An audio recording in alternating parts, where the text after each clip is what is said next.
În cazul în care românii și Dumnezeu mă vor voi să ajung în instituția României care se numește Senat, primul lucru pe care mă voi concentra este refacerea dreptului românilor de a putea vota. Dreptul la vot. Votul prin corespondență.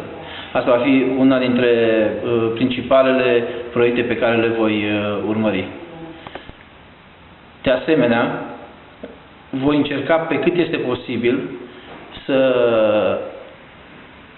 reanalizez și să contribui la reașezarea tratamentului pe care consulatele românilor care reprezintă pe românii din Europa să fie reechilibrate, pentru că în acest moment, din păcate, nu prea ne găsim parteneri de dialog în consulate. În acest moment, singurii noștri conlocutori, ca să spun așa, în consulate sunt roboții. Nu suntem o națiune care ne-am întemeiat existența pe comunicarea cu roboții.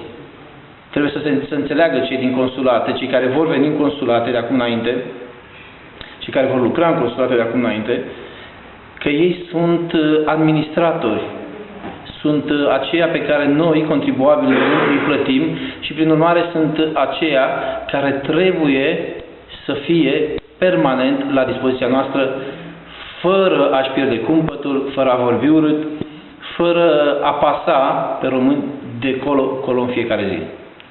Iar în ceea ce privește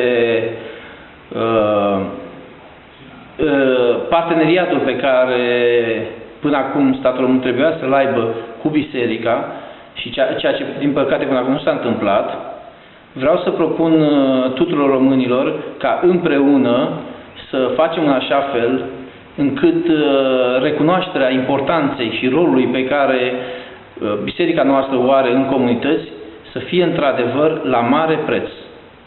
Parteneriatul dintre cabinetul meu senatorial și bisericile românilor de pretutindeni va fi una dintre prioritățile mele de